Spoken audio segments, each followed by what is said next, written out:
Good evening. My name is David Brown, and tonight I'd like to read a horror story to you.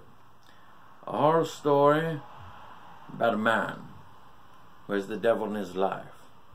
The devil is closer than he would ever have dreamed of. The Devil You Know by David Brown.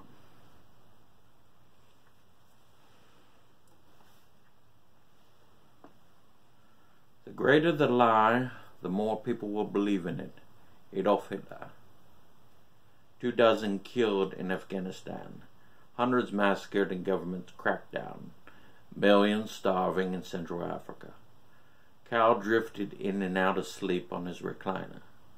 TV news providing the lullaby in the background as his eyelids became heavier and heavier.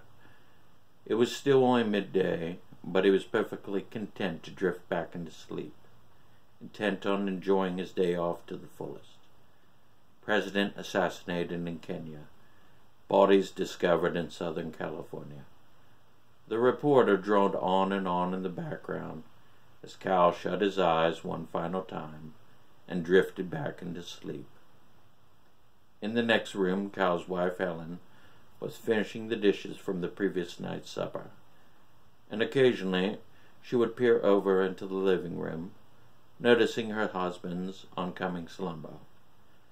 She paused long enough to throw a blanket from the couch over him, and with compassion she kissed the side of his cheek. Outside it was a lazy summer day, humid and balmy. Cal's father, Ben, was caked in sweat as he fiddled with his lawnmower.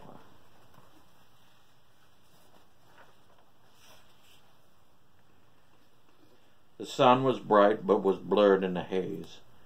Beads of his sweat dripped down from his brow as he tried to figure out the mower's stalled engine. Children were playing all across the neighborhood, the laughter echoing in the distance. Ben could smell the faint odor of a cookout coming from a nearby porch. The white truck turned the corner and made its way up the street. Ben yanked hard on the mower, and the motor came alive, drowning out all the din in the background. The family yard was not large at all, but kept tidy like all their fellow neighbors. A few more minutes, and Ben's chores would be done. He looked forward to the cold bottle of beer waiting for him in the fridge. He made his way on his final lap, examining his handiwork with personal pride. The white truck neared their house from behind Ben, moving even slower than the lawnmower, like thick black molasses. Slowly but surely, Ben's carefree nature began to turn to an overcoming sense of dread. Terror began to make its way up his spinal column from an unknown source.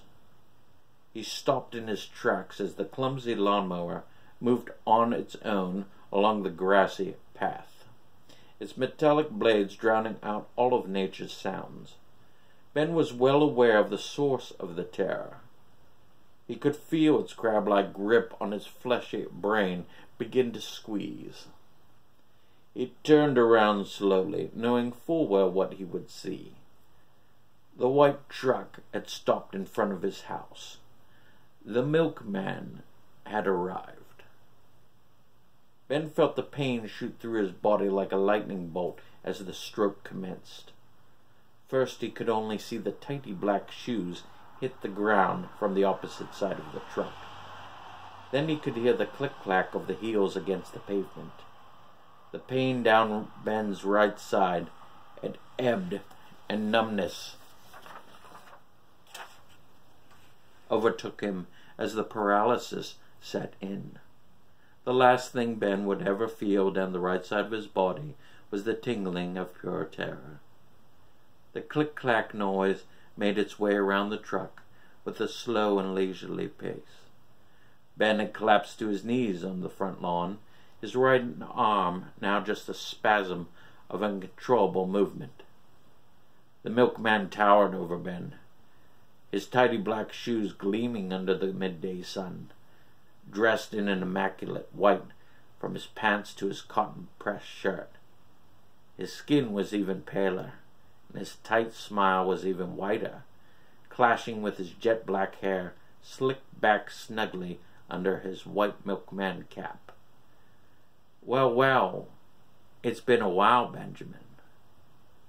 Ben was gasping for breath, but his mouth was contorting with each spasm. He could no longer feel anything on the right side of his body.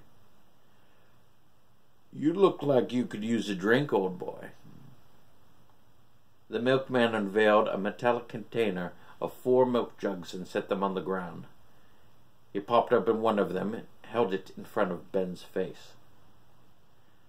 "Nice, cool, refreshing glass of milk on such a hot summer's day. Nothing quite like cool, crisp, wholesome milk."